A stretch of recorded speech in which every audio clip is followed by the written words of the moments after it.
दोस्तों आप सभी को राधे राधे। आज हम 21 मार्च की करंट अफेयर देखेंगे, साथ में स्ट्रेटेजी के महत्वपूर्ण प्रश्न देखेंगे जो कि आपको आगामी एग्जाम में देखने को मिल जाएंगे। तो स्टार्ट करते हैं। हाल ही में किसे लग्जर के ब्रांड एम्बेसडर के रूप में नियुक्त किया गया है? इसका राइट आंसर है विराट कोहली। विराट कोहली को लग्जर के ब्रांड एम्बेसडर के रूप में नियुक्त किया गया है। ललन टॉप में देखेंगे, अतुल भारत अभियान के ब्रांड एम्बेसडर नरेंद्र मोदी जी हैं, जो कि भारत के प्रधानमंत्री हैं। स्वच्छ रेलवे मिशन के ब्रांड एम्बेसडर बिंदेश्वरी पाठक हैं और भारतीय वन्य जीव के ब्रांड एम्बेसडर दिया मिर्जा हैं। स्किल इंडिया और यूनिसेफ के ब्रांड एम्बेसडर प्रियंका चोपड़ा हैं और जीएसटी के ब्रांड एम्बेसडर अमिताभ बच्चन हैं। निर्मल भारत के ब्रांड एम्बेसडर विद्या बालन हैं और स्वच्छ भारत अभियान की ब्रांड एम्बेसडर काजोल हैं। Oral care brand Dabur red paste के ब्रांड एम्बेसडर अमिताभ बच्चन हैं और कोल्ड ड्रिंक कंपनी थम्सअप के ब्रांड एम्बेसडर शाहरुख खान हैं। नाडा के ब्रांड एम्बेसडर सुनील शेट्टी हैं। हाल ही में किसने Vipin the man behind the universe नामक पुस्तक लिखी है? इसका राइट आंसर है रचना विश्वास। रचना विश्वास ने Vipin the man behind the universe नामक पुस्तक लिखी है और यह किताब पेंगुइन वीर द्वारा प्रकाशित की गई है, जो पेंगुइन रैंडम हाउस का एक प्रकाशन है। लंदन टॉप में देखेंगे, कृत्रिम भ्रूण तैयार करने वाला विश्व का पहला देश इजरायल है। KR गौरी अम्मा नेशनल अवार्ड 2022 डॉक्टर एलिडा ग्वारा को दिया गया है। रायतू बंधु योजना तेलंगाना की है और इसे 2018 में शुरू किया गया था।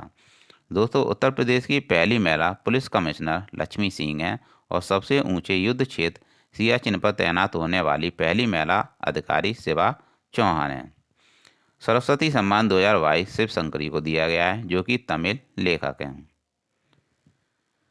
हाल ही में किसने इन्वेस्ट इंडिया के MD और CEO के पद से इस्तीफा दिया है? इसका राइट आंसर है दीपक बांगला। दीपक बांगला ने इन्वेस्ट इंडिया के MD और CEO के पद से इस्तीफा दिया है। लंदन टॉप में देखेंगे, कतर के प्रधानमंत्री शेख मोहम्मद हैं और प्रिजर आर्किटेक्चर पुरस्कार 2023 सर डेविड चिपरफील्ड को दिया गया है। इलीगल माइग्रेशन बिल पेश किया है ब्रिटेन ने और दुर्लभ पतंगे की प्रजाति मायम्यूसेमिया सिलोनिका केरल में पाई गई है। मऊगंज किस राज्य का 53वां जिला बना है? मध्य प्रदेश का 53वां जिला बना है। हैखानी जकालू पहली महिला विधायक बनी है नागालैंड की और नागालैंड की राजधानी कोहिमा है। अडिनो वायरस पश्चिम बंगाल में पाया गया है। नेपाल के तीसरे उपराष्ट्रपति कौन बने हैं? इसका राइट आंसर है रामसाय यादव। रामसाय यादव नेपाल के तीसरे उपराष्ट्रपति बने हैं, जबकि राष्ट्रपति यहाँ के रामचंद्र पौडेल हैं। इंडिया वैक्सीन ग्रोथ स्टोरी नामक पुस्तक का विमोचन डॉक्टर मनसुख मंडाविया ने किया है, जो कि केंद्रीय स्वास्थ्य मंत्री हैं।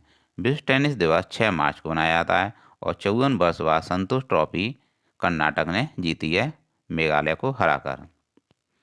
BBC Indian sports women of the year का खिताब मीराबाई चानू ने जीता है, जो कि वेट लिफ्टर हैं।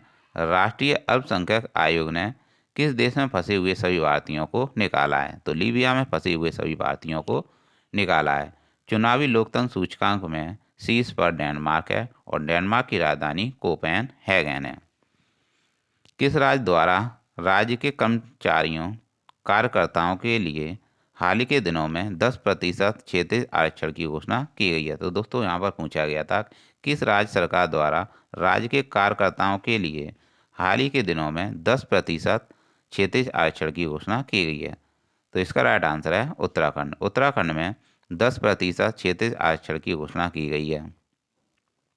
इसके बाद लंदन टॉप में देखेंगे, पहली बार महिला प्रीमियर लीग कहाँ प्रारंभ हुई है? नवी मुंबई महाराष्ट्र में प्रारंभ हुई है। नई दिल्ली में कैच द रेन 2023 अभियान किसने शुरू किया है? द्रौपदी मुर्मू ने किया, जो कि भारत की राष्ट्रपति हैं। विश्व का पहला 200 मीटर बांस बैरियर कहाँ लगाया गया है? इंडिया में लगाया गया। हाल ही में किस राज्य के राज्यपाल द्वारा प्राकृतिक खेती पर अंतर्राष्ट्रीय सम्मेलन का उद्घाटन किया गया? इसका राइट आंसर है मणिपुर।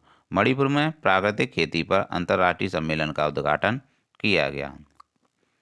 ललन टॉप में देखेंगे, GST 1 जुलाई 2017 को लागू हुई थी। GST 101वां संविधान संशोधन है और GST अप्रत्यक्ष कर है। GST को विजय केलकर समिति की सिफारिश पर लागू किया गया था। दोस्तों मणिपुर के बारे में देखेंगे, काबुल नामजाओ नेशनल पार्क, लोकटक झील, थांगटा मार्शल आर्ट और सिरू लिली फेस्टिवल, यह सभी मणिपुर के ही हैं। अनुच्छेद 280 वित्त आयोग से संबंधित है और इसके हेड केसी नियोगी थे। 44वां संविधान संशोधन 1978 का है, जो कि संपत्ति के अधिकार को विधिक अधिकार बनाया गया था। दोस्तों, डियोगो माराडोना का हाल ही में निधन हो गया है, जो कि फुटबॉल के खिलाड़ी थे अर्जेंटीना के। हाल ही में किसे भारत पेट्रोलियम कॉरपोरेशन लिमिटेड के अध्यक्ष और प्रबंध निदेशक के रूप में नियुक्त किया गया है? इसका राइट आंसर है जी कृष्ण कुमार। जी कृष्ण कुमार को भारत पेट्रोलियम कॉरपोरेशन लिमिटेड का अध्यक्ष नियुक्त किया गया है। लंदन टॉप में देखेंगे, रिलायंस इंडस्ट्री ने देश का पहला multi modal logistic park Chennai Tamil Nadu में स्थापित किया है। अंडर वाटर मेट्रो कोलकाता में हुली नदी के नीचे इसका शुभारंभ हो रहा है। पोंगल, जल्लीकट्टू, डुगोंग संरक्षण केंद्र, यह सभी तमिलनाडु में ही स्थित हैं और तमिलनाडु का लोक नृत्य है भरतनाट्यम। कोरोमंडल कोस्ट तमिलनाडु के तट को कहते हैं। कुडनकुलम परमाणु संयंत्र, कलपक्कम परमाणु संयंत्र, यह भी तमिलनाडु में ही स्थित हैं और भरतनाट्यम भी तमिलनाडु का है। पहली शास्त्रीय भाषा तमिल है, जो कि 2004 की है। तो दोस्तों, आपसे पूछ लिया जाएगा कि सबसे पुरानी शास्त्रीय भाषा कौन सी है? तमिल है। मीनाक्षी मंदिर द्रविड़ शैली में है, जो कि मदुरई तमिलनाडु में बैगई नदी के किनारे स्थित है। वैश्विक रिसाइकलिंग दिवस 18 मार्च को मनाया जाता है। इसका उद्देश्य पर्यावरण प्लास्टिक के हानिकारक प्रभाव के बारे में जागरूकता को बढ़ाना है। लंदन टॉप में देखेंगे, भारत का पहला सरकारी मदर मिल्क बैंक स्थापित किया जाएगा उत्तराखंड में और सिटी बैंक का रिटेल बिजनेस बैंक किसमें शामिल हुआ है? एक्सिस बैंक में शामिल हो गया है। 2 दिवसीय बाजा महोत्सव का आयोजन भोजपुर बिहार में किया गया। किस बैंक द्वारा हाल ही में यूपीआई रुपए कार्ड लॉन्च किया है? तो इसका राइट आंसर है कैनरा बैंक ने यूपीआई रुपए कार्ड लॉन्च किया है। लंदन टॉप में देखेंगे, भूरी क्रांति उर्वरक उत्पादन से संबंधित है और रजत क्रांति अंडा उत्पादन से संबंधित है। पीली क्रांति का संबंध तिलहन उत्पादन से है और कृष्ण क्रांति का संबंध बायोडीजल उत्पादन से है और लाल क्रांति टमाटर उत्पादन और मांस उत्पादन से संबंधित है। गुलाबी क्रांति झींगा मछली उत्पादन से संबंधित है। हाल ही में जारी वैश्विक आतंकवाद सूचकांक में शीर्ष पर कौन है? अफगानिस्तान शीर्ष पर है। तो दोस्तों, आपसे पूछ लिया जाएगा कि वैश्विक आतंकवाद सूचकांक में शीर्ष पर कौन है? अफगानिस्तान है।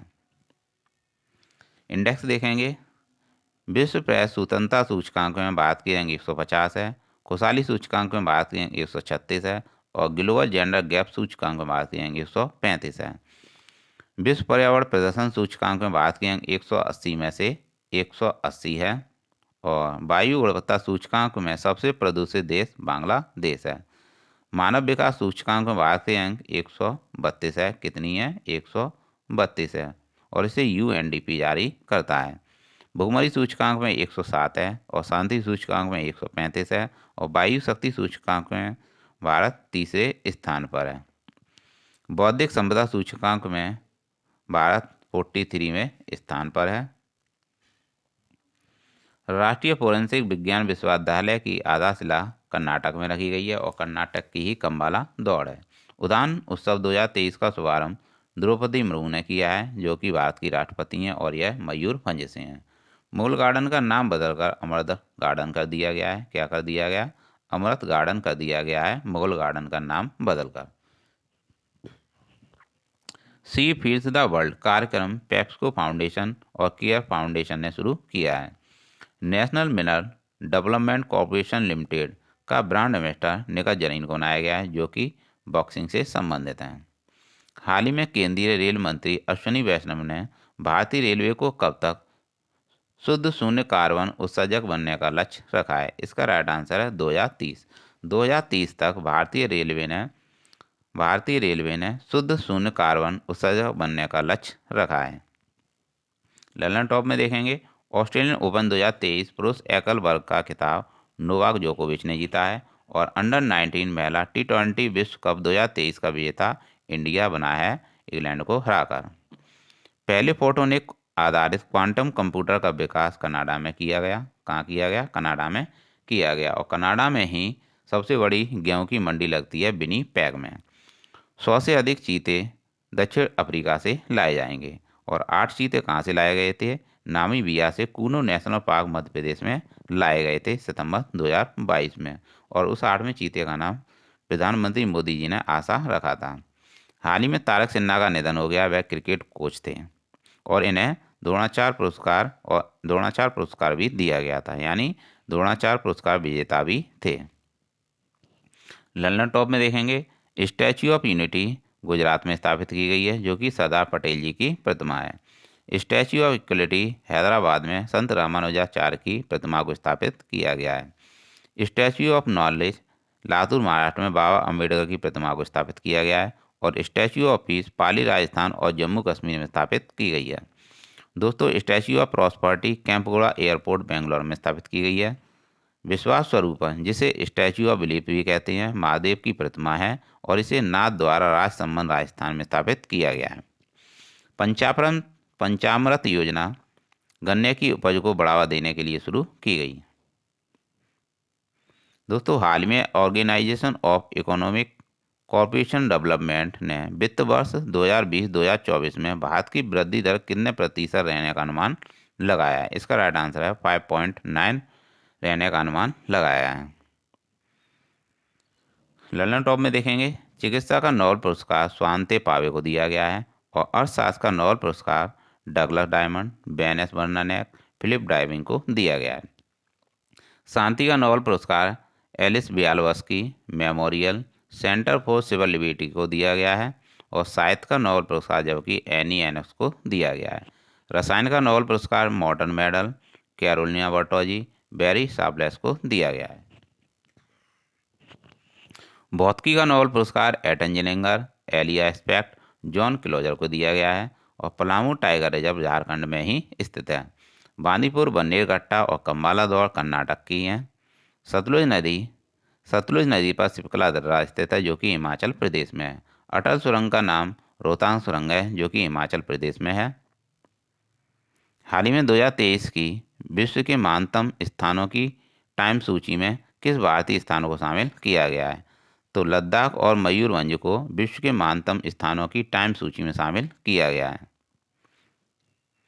लंदन टॉप में देखेंगे मैसूर का संस्थापक हैदर अली था और टीपू सुल्तान जैकोबिन दल का नेता था और 1799 में इसकी हत्या कर दी गई थी।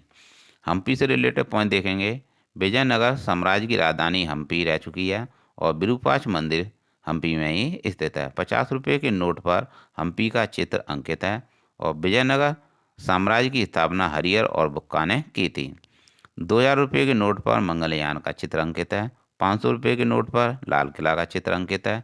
200 रुपये के नोट पर सांची का स्तूप अंकित है और 100 रुपये के नोट पर रानी की बाव अंकित है। 10 रुपये के नोट पर कोणार्क मंदिर अंकित है। 49वें मुख्य न्यायाधीश यूए ललित थे, जबकि वर्तमान में 50वें मुख्य न्यायाधीश डीवाई चंद्रचूड़ हैं। तो दोस्तों, ये थे 21 मार्च के करंट अफेयर्स, जो कि आपके आगामी एग्जाम के लिए बहुत ही हेल्पफुल रहेगी। तो आप इस क्लास का बार बार रिवीजन करिएगा, जिससे कि आपको अधिक से अधिक हेल्प मिल सके। तो दोस्तों, ऐसी ही क्लास आपके लिए बनाते रहेंगे। प्लीज़ आपसे रिक्वेस्ट है कि आप चैनल को लाइक और सब्सक्राइब करें, जिससे कि जल्दी से जल्दी चैनल ग्रो हो। बस आपसे ही है, जब तक आप नहीं करेंगे तब तक कुछ नहीं होगा। तो दोस्तों, आपसे रिक्वेस्ट है, आपके लिए इतनी मेहनत करते हैं तो थोड़ा तो बनता है। तो मिलते हैं नेक्स्ट क्लास में। राधे राधे।